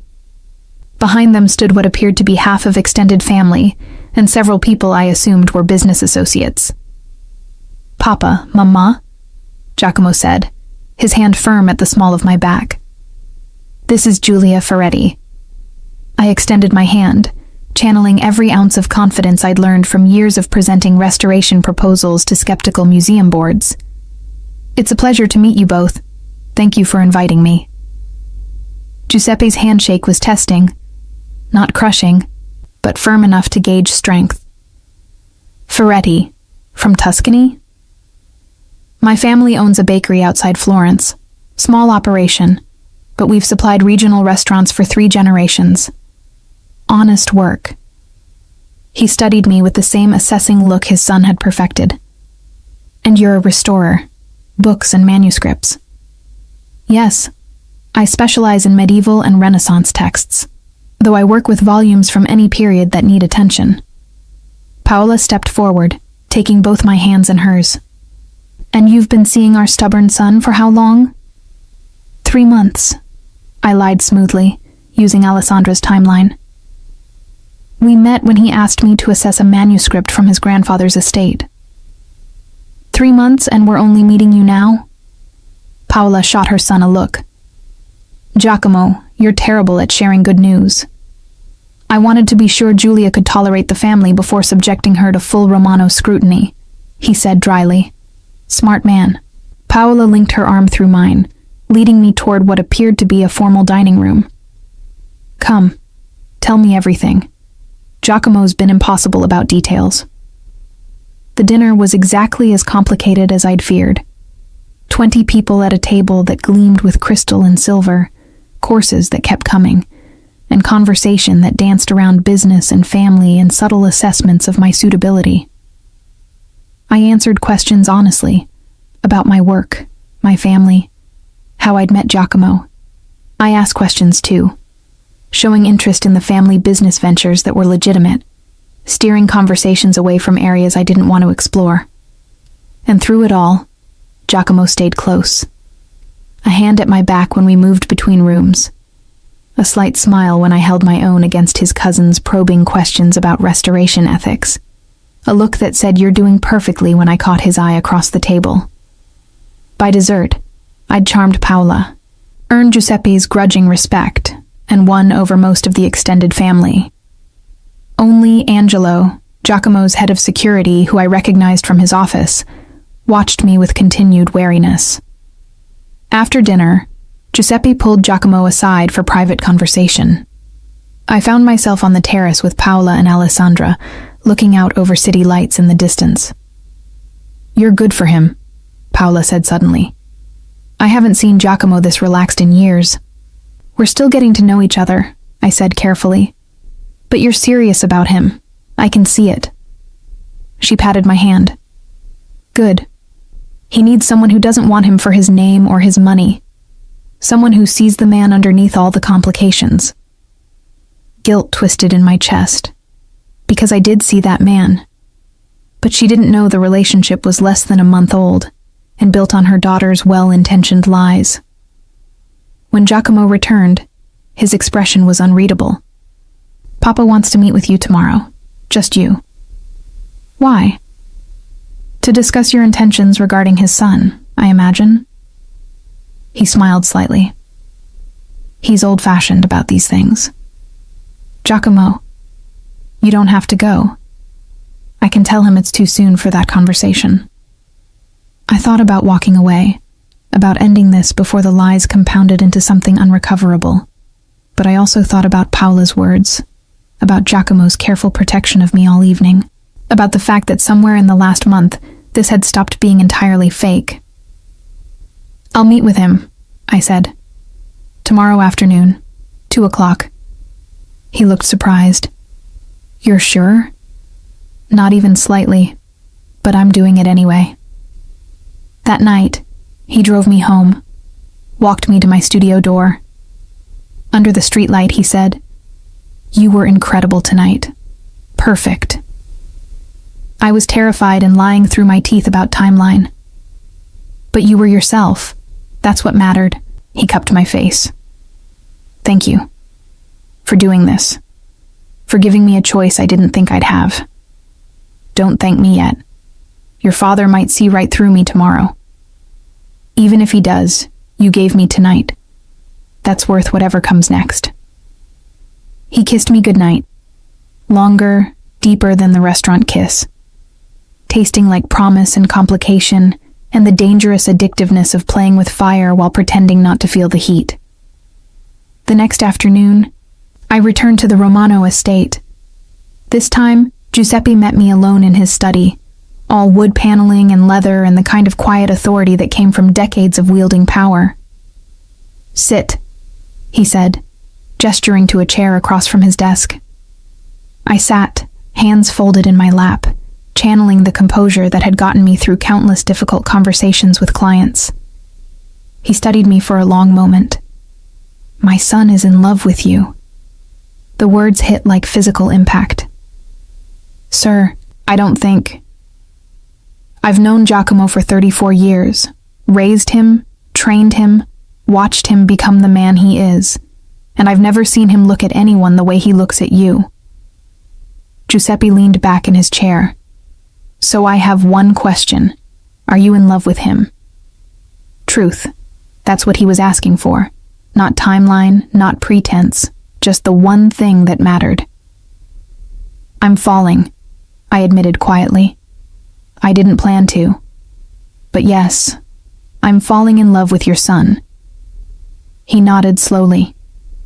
"Then I'll be direct. My world, my family's business comes with complications, dangers, expectations. If you commit to Giacomo, you commit to all of it. Can you handle that?" "I don't know," I said honestly. "I'm still learning what all of it means, but I'm willing to try if he is." "Good, because my son deserves someone brave enough to try rather than someone convenient enough to fit." He stood, extending his hand. "Welcome to the family, Julia, officially or otherwise." I shook his hand, feeling the weight of what I'd just agreed to settle onto my shoulders like one of my centuries-old manuscripts, precious, fragile, requiring careful handling to preserve. When I left that study, I texted Giacomo. "Your father is terrifying, and I think he likes me. Also, I might have just accidentally committed to falling in love with you. Thought you should know." His response came immediately. "Good, because I'm already there. Come to the penthouse tonight. We should talk about what happens next." What happened next would change everything. But standing in the Romano estate, feeling the weight of history and family and choices made centuries ago still reverberating, I realized I was ready. Ready to stop running from complications and start facing them with someone who made them feel worth navigating. The arrangement Alessandra had inadvertently created should have lasted 6 months. Long enough for me to become a familiar fixture at family events, for Giacomo to demonstrate he was settled, for the pressure about the Marino alliance to dissipate naturally. It lasted 8 weeks before everything collapsed. Those 8 weeks were strange and beautiful, and more complicated than any manuscript I'd ever restored. I split my time between my studio and Giacomo's penthouse, between restoration work and family dinners, between my humble reality and his luxury empire. He kept his word about not hiding me from complications. I learned the real scope of the Romano business, not just the legitimate holdings, but the territories, the influence, the careful balance between legal enterprise and darker necessities. He walked me through it with brutal honesty, giving me chances to leave before I was in too deep. I stayed anyway. In return, I showed him my world. The painstaking precision of restoration, the satisfaction of making broken things whole again, the way history lived in paper and ink and leather. He'd appear at my studio with coffee, sit quietly while I worked, ask questions that showed he understood the craft behind the art. We attended family gatherings where Paola fussed over me, and Giuseppe assessed me with continued approval. We went to galas where I wore borrowed dresses and learned to navigate conversations about art and business and carefully coded threats. We spent quiet Sundays in his penthouse where I cooked simple meals and he read while I worked, and it felt almost normal. Almost. Because beneath the surface, 2 problems were growing. First, I was actually falling in love with him. Not the performance version, not the arrangement. The real man who made perfect espresso and listened to me explain paper fibers and looked at me like I was the most interesting mystery he'd ever encountered. Second, someone didn't want us together. The signs started small. A photographer outside my studio, too interested in my comings and goings. Questions from clients about my connection to the Romano family. A break-in at my studio where nothing was stolen but everything had been carefully searched. Someone's investigating you, Angelo told me bluntly after the break-in. He'd started appearing outside my studio, Giacomo's gift of security I couldn't refuse. Trying to find dirt, leverage, anything that could be used against the boss. Who? Working on that, but you need to be careful. No more walking home alone, no more predictable routines. I told Giacomo that evening, sitting in his office while he worked late. He didn't look surprised, just tired. I was hoping we'd have more time before this started. Before what started? The pressure, the attacks, the systematic attempts to break what we're building because it doesn't fit the plan certain people had for my future. He set down his pen, met my eyes. This is what I meant about complications. My choices affect more than just me. So what do? We have options. He stood, moved to the window. I can announce publicly that we're serious. Make it clear you're not going anywhere, which might make you more of a target, but also more protected. Or we can end this now, before you're pulled deeper into something you never asked for. You want to end it? I want you safe. He turned to face me. But I also want you with me. Those two things might be incompatible. I thought about walking away, about returning to my quiet life, where the biggest danger was paper cuts and the worst complication was a difficult binding repair. I'm not leaving, I said, but I'm also not hiding. Whatever announcement you need to make it. I'm done pretending this is temporary. Relief washed across his face. You're sure? Completely terrified and completely sure. I stood, closed the distance between us. Someone needs to teach you that not everything in your life has to be a calculated risk. You're the biggest risk I've ever taken. Then let's make it worth it. He kissed me, and it felt different than before. Not tentative or exploratory, but claiming. A line being crossed from performance into reality. The announcement went out 3 days later through official channels. Giacomo Romano was in a serious relationship with Giulia Ferretti, a book restoration specialist. The family was delighted. No further comment. The response was immediate and violent. My studio was vandalized, not with random destruction, but surgical damage. Tools broken, works in progress destroyed, clients' manuscripts deliberately ruined. Decades of reputation decimated in one night. I stood in the wreckage the next morning, Angelo beside me, trying not to cry at the loss. Not just money, though that was devastating, but trust.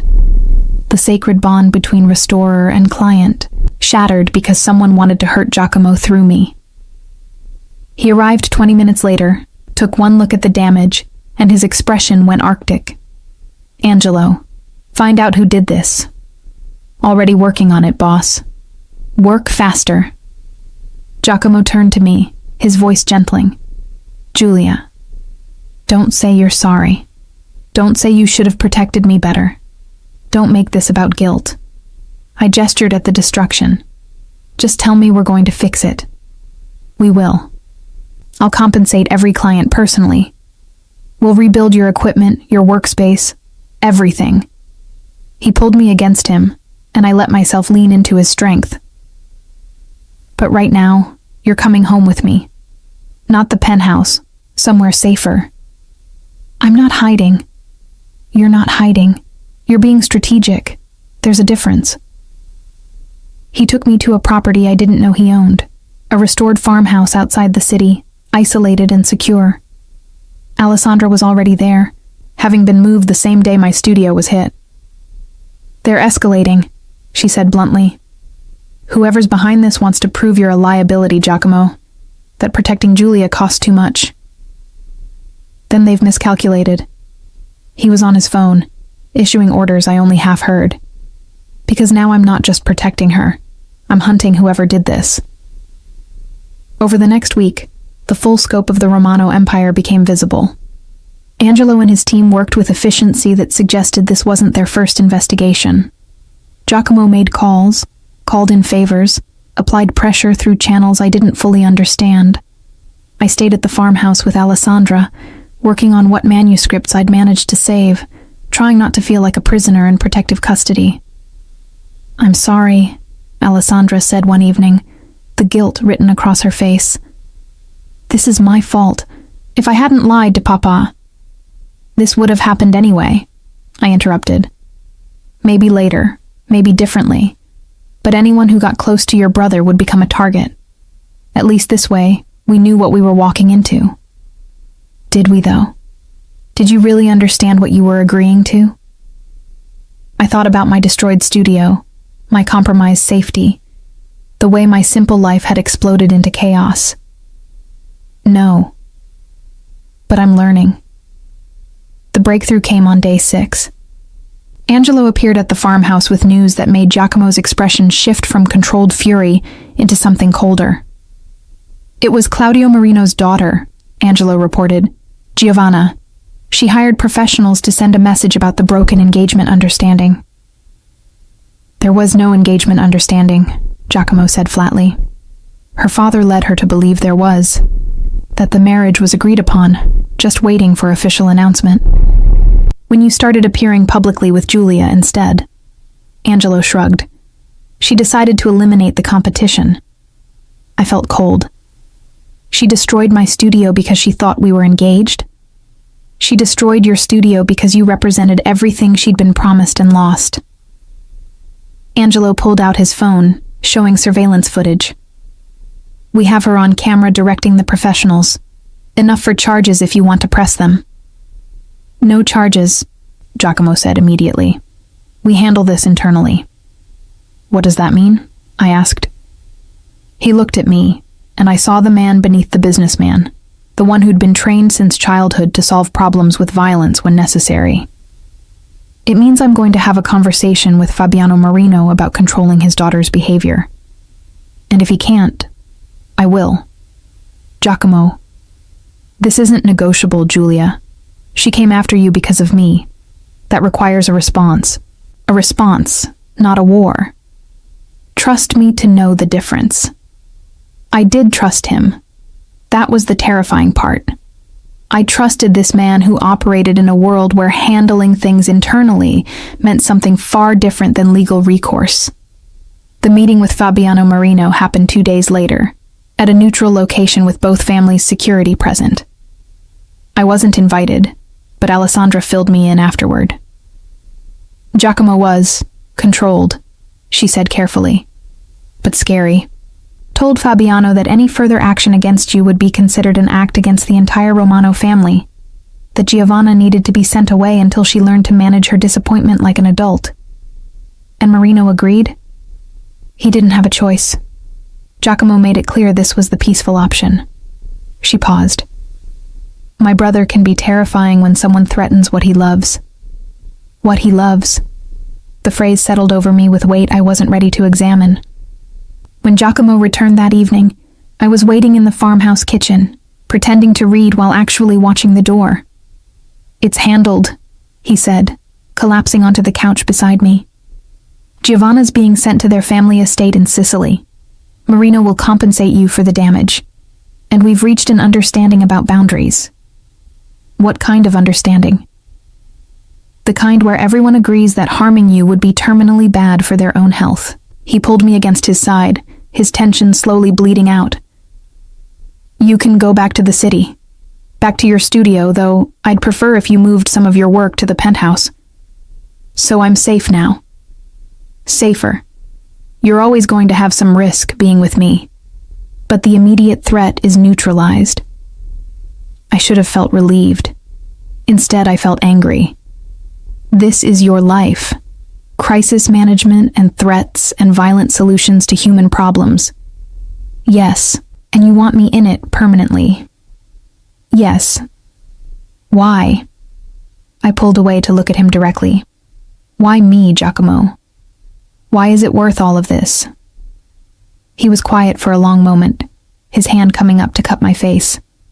Because before you, I was playing a role. Dutiful son, careful businessman, strategic decision maker, everything calculated, nothing real. And then you crashed into my life wearing my robe and drinking my coffee and calling me paranoid to my face, and suddenly I remembered what it felt like to want something that wasn't part of the plan. I'm not some key to your personal freedom. No, you're the person who makes freedom feel possible. He kissed me softly. I know this has been terrifying. I know I've dragged you into situations you never asked for, but I'm asking now, clearly. Will you stay? Not because of arrangements or family expectations, but because you want to build something real with me. 3 months ago, I'd been a book restorer who kept to myself, avoided complications, and measured success in completed manuscripts. Now I was sitting in a guarded farmhouse with a man who'd just threatened violence on my behalf, choosing between safety and something that felt startlingly like love. I'll stay, I said, but on 2 conditions. Name them. First, you don't make decisions about my safety without consulting me. I'm not fragile and I'm not helpless. If we're partners, we act like it. Agreed. Second, you let me teach you that not everything has to be protected through control and force. Sometimes the best way to preserve something precious is to trust it to survive on its own strength. He smiled, understanding the metaphor. Like your manuscripts. Like everything worth keeping. We stayed at the farmhouse for 3 more days, using the forced isolation to figure out what we actually were when stripped of performances and family expectations. We talked through boundaries and fears and the practical logistics of merging 2 completely different lives. And somewhere in those conversations, the fake arrangement Alessandra had created became the real relationship neither of us had planned for. When we finally returned to the city, my studio was restored. Better equipment than I'd had before. Improved security. A formal apology from Fabiano Marino delivered through lawyers. But the most significant change was the small apartment Giacomo had secured in the building next to his penthouse. Your space, he said, handing me keys. So you can work without my world constantly intruding, but close enough that I can bring you coffee when you're working late. It was the perfect compromise between independence and connection. That night, lying in his bed with the city lights painting shadows across the ceiling, I said, Your father asked me 8 weeks ago if I was falling in love with you. What did you tell him? That I was, past tense, uncertain. I turned to look at him. But I'm not falling anymore, Giacomo. I'm there, completely terrifyingly there. His arms tightened around me. Good. Because I've been there since you told me my chocolate preferences were uncivilized. I never said that. You implied it heavily. That's different. He laughed, and I felt the sound rumble through his chest into mine. This was real. Complicated and dangerous and nothing like the life I'd imagined. But real in ways that mattered more than safety. Outside, the city continued its endless rhythm. Inside, 2 people who'd started as strangers in a kitchen figured out how to become partners in something bigger than either had anticipated. The call came at 4 a.m, 3 months after Giovanna Marino's forced exile. I woke to Giacomo already on his phone, his voice clipped with the kind of controlled fury I'd learned meant serious trouble. He was out of bed, pacing naked to the window, silhouetted against pre-dawn darkness. When? A pause. How many? Another pause, longer. Keep her there. I'm coming now. He ended the call, and I was already sitting up. What happened? Alessandra's apartment was broken into. She's safe. She was at a friend's place. But whoever did this left a message. His jaw tightened. Addressed to me. I was out of bed, pulling on clothes. I'm coming with you. Julia. Don't. We agreed. Partners means I don't sit home waiting while you handle crises. He studied me for 3 seconds, then nodded. Get dressed. We leave in 5. Angelo met us in the lobby with 2 other security personnel I'd come to recognize. The drive to Alessandra's apartment was silent, except for Giacomo's rapid-fire calls, mobilizing resources and information networks. The apartment looked untouched from the outside.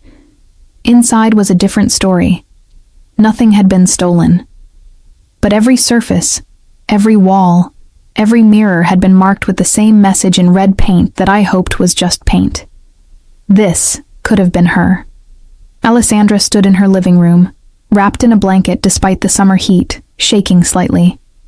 I went to her immediately while Giacomo surveyed the damage with Angelo. "I'm okay," she said before I could ask. "Just shaken. If I'd been home. But you weren't. You're safe." I hugged her tightly. "That's what matters." "They're escalating," Angelo said from across the room. "This isn't about territory or business anymore. This is personal." "Who?" Giacomo's voice was dangerously quiet. "Who's behind this?" "Still investigating, but the signature matches the original vandalism on Giulia's studio. Same professionals, same style." Angelo pulled up images on his tablet. "Someone really wants to send you a message." Message received. Giacomo's expression had gone absolutely cold. "Find them. I want names by tonight." Over the next week, the investigation intensified. More security appeared around everyone in the family. My apartment next to his penthouse gained cameras and reinforced doors.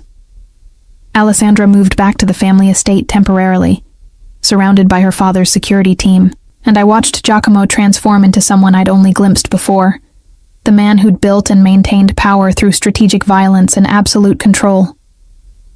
"We have a name," Angelo finally reported one evening.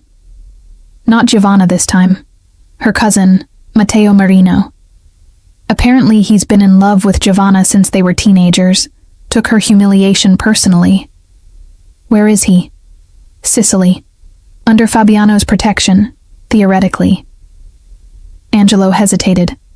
"Boss, if we go after him..." "We're not going after him. I'm going to have a conversation with Fabiano about family management." Giacomo's tone left no room for discussion. "And if that conversation doesn't resolve things, then we escalate." "Giacomo." I stepped into his office, having heard enough. "What does escalate mean in this context?" He looked at me, and I saw the weight of 15 years of this life in his eyes. "It means I stop being diplomatic and start being what people think I am. A monster. A necessity." He moved to pour whiskey, offered me a glass I declined. "This is why I wanted you to understand what being with me meant, Giulia. These moments where choosing mercy might cost more than choosing violence. So you're planning violence. I'm planning to protect my family by whatever means necessary.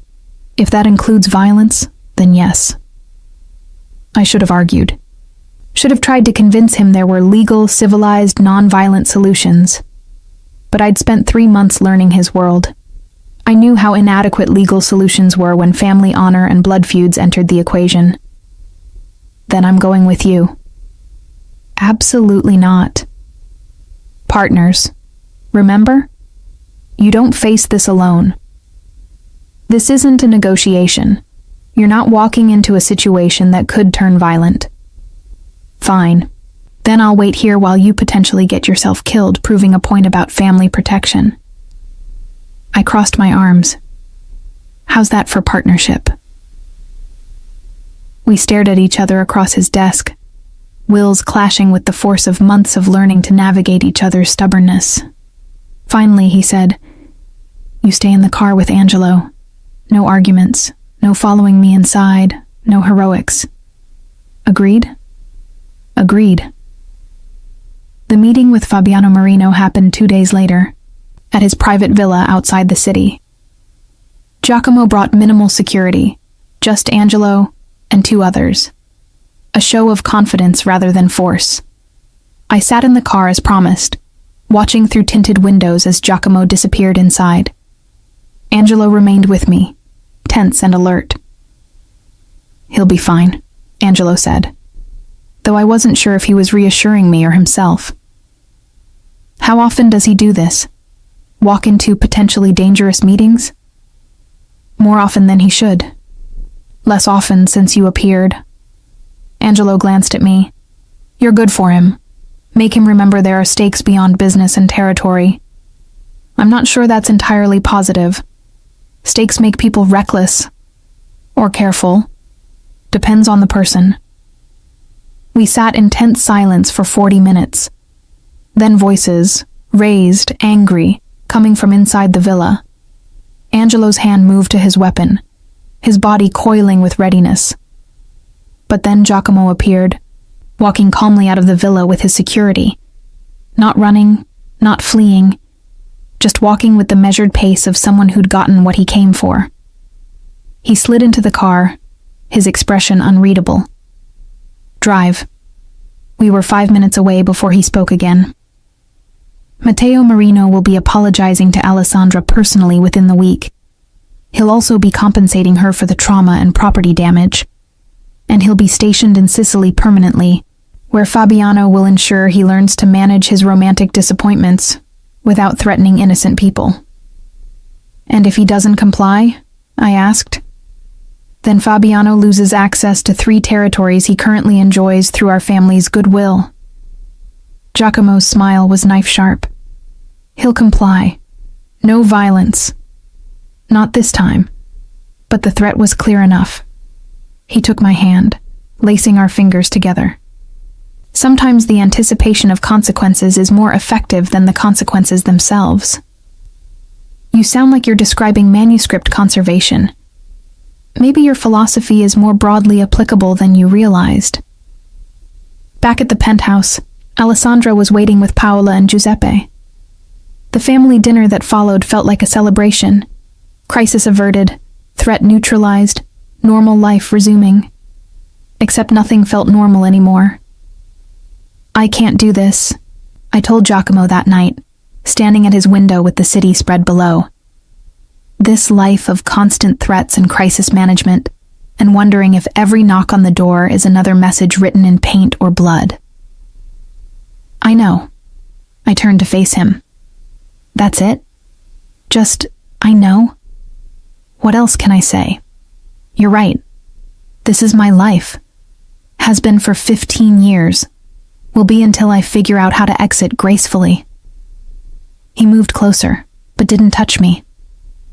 I can't ask you to accept that. All I can do is promise that I'll make it as safe as possible for you. Safe isn't the same as good, Giacomo. No. But it's what I have to offer. I thought about my manuscripts, about the hours I spent preserving broken things because they mattered, despite their damage. About the philosophy I'd just heard him quote back to me. What if you left? I asked quietly. What if you stepped away from the family business, built something completely legitimate? That's not possible. This empire doesn't have an exit door. Everything has an exit if you're willing to pay the price. I took his hands. You've spent 3 months showing me your world. Now let me show you mine, where success isn't measured in territories controlled, but in things preserved, where legacy means what you build, not what you inherit. You're asking me to walk away from everything. I'm asking if there's anything and everything that matters more than building something real with me. He was quiet for so long I thought I'd lost him. Then, my father built this empire, my grandfather before him. Walking away would be betraying generations, or honoring them by choosing something different, something better. It would take years. Selling off holdings, restructuring, ensuring the transition doesn't create power vacuums that lead to violence. Then we have time. Years to figure out how to build the life we actually want, instead of the one we inherited. He pulled me against him, his forehead resting against mine. You make it sound possible. You made falling in love with a mafioso sound possible. I'm just returning the favor. I'm not a mafioso. I'm a businessman with complicated family investments. You threatened Fabiano Marino in his own villa this afternoon. Diplomatically threatened. There's a difference. I laughed, the sound surprising us both. We're insane. Completely. He kissed me, soft and certain. But I'll do it. For you, for us, I'll find a way out. Not for me, for yourself. for the life you actually want instead of the one you've been told to want. What I want is you. Everything else is just logistics. The transition took 3 years. 3 years of careful divestment, strategic restructuring, finding reliable people to take over territories and holdings. 3 years of family arguments and compromises, and Giuseppe's grudging acceptance that his son was choosing a different path. 3 years of me building my own restoration business, expanding beyond my studio to teach workshops, consult for museums, publish research on medieval manuscript preservation techniques. We got married in the 2nd year, in a small ceremony that managed to honor both our worlds.